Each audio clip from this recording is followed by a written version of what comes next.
డీటెయిల్స్లోకి వెళ్తే ప్రభుత్వ వైద్యులు సిబ్బందిపై దాడులకు నిరసనగా పెద్దపల్లి జిల్లా గోదావరికని ప్రభుత్వ ఆసుపత్రిలో వైద్య సిబ్బంది నల్ల బ్యాడ్జీలు ధరించి నిరసన వ్యక్తం చేశారు.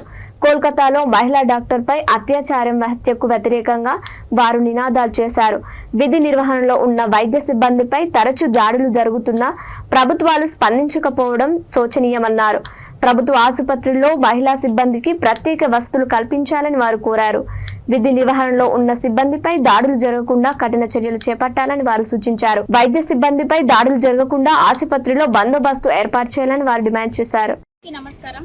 మేము Telangana teaching government doctors association Ramagundam తరపున ఈ రోజు మా హాస్పిటల్లో నల్ల బ్యాడ్జీల నిరసన తెలుపుతున్నాము. అసలు ఇన్సిడెంట్ ఏంటి అని అంటే కోల్కతాలో ఒక గవర్నమెంట్ హాస్పిటల్లో డ్యూటీలో ఉన్న ఒక లేడీ డాక్టర్ డ్యూటీ చేసి నైట్ షిఫ్ట్ కని సెమినార్ రూమ్లో రెస్ట్ కని వెళ్ళిన తర్వాత ఆమె మీద రేప్ చేసి చంపడం అనేది జరిగింది.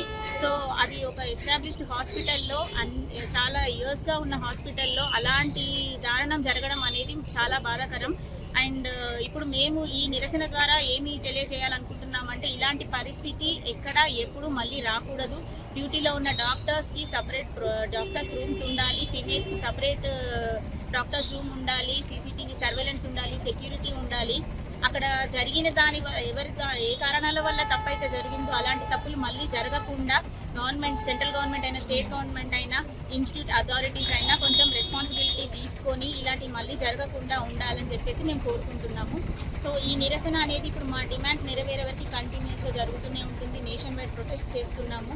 సో ఇందులో ముఖ్యంగా కావాల్సినవి ఏంటి అని అంటే ప్రొటెక్షన్ యాక్ట్ అనేది ఒకటి ఉండాలి ఎంప్లాయీస్కి, సపరేట్ ఫర్ లేడీస్ అనేది, and CCTV surveillance, continuous monitoring ఉండాలి. డ్యూటీలో ఐసీయూలో కూడా కంటిన్యూస్ మానిటరింగ్ అనేది జరుగుతూ ఉండాలి.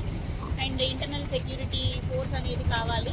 సో ఇలాంటివన్నీ జరగకుండా పబ్లిక్కి కూడా ఇటువంటి ఆలోచన ఉన్న ఎవరికి కూడా ఇలాంటి ఆలోచన మళ్ళీ రాకుండా ఉండేలాగా వీళ్ళని కారణమైన వాళ్ళని కఠినంగా శిక్షించాలని చెప్పేసి మేము గవర్నమెంట్ని కోరుతున్నాము. కేరళలో కూడా ఒక హౌస్ సర్జన్ డ్యూటీలో ఉన్నప్పుడు మ్యాన్ హ్యాండ్లింగ్ చేసేసి ఆల్మోస్ట్ అదే చనిపోయేంత వరకు తీసుకొచ్చారు. ఇలాంటి ఇన్సిడెంట్ చాలా జరుగుతున్నాయి. సర్వీస్ చేసే డాక్టర్స్ మీద కానీ లేకపోతే వైద్య సిబ్బంది మా సిస్టర్స్ వారి మీద కానీ చాలా అఘాయిత్యాలు జరుగుతున్నాయి. ఇవన్నిటి మేము ఏం కోరుకుంటున్నామంటే గవర్నమెంట్ నుండి ఒక చట్టం తీసుకురావాలి. ఎటువంటి అఘాయిత్యాలు చేస్తే వాళ్ళకు పనిష్మెంట్ లైఫ్ టైం ఇంప్రిజన్మెంట్ అయ్యేటట్టుగా చట్టాలు తీసుకొచ్చి వాళ్ళని కఠినంగా శిక్షించాలి. మాకున్న ఫెసిలిటీస్లో మేము సర్వీస్ చేస్తుంటే మమ్మల్ని అర్థం చేసుకోవడం కాకుండా మిగతా అటాక్ చేయడం అనేది చాలా ఖండించదగ్గ విషయము. అండ్ మాకు కూడా కొన్ని ఫెసిలిటీస్ లేవు మా హాస్పిటల్స్లో, గవర్నమెంట్ హాస్పిటల్స్లో. మేము ఈ విధంగా తెలియజేస్తున్నాం ఏంటంటే మా హాస్పిటల్స్ అన్నింటిలో సీసీటీవీ సర్వేలెన్స్ కానీ లేకపోతే ప్రొటెక్షన్ కానీ ఎన్ఫోర్స్ చేయాలి. కఠిన చట్టాలు తీసుకొచ్చి ఆ డాక్టర్ గారిపై అఘాయిత్యం చేసిన ఎవరైతే ఉన్నారో వాళ్ళని కఠినంగా శిక్షించాలి.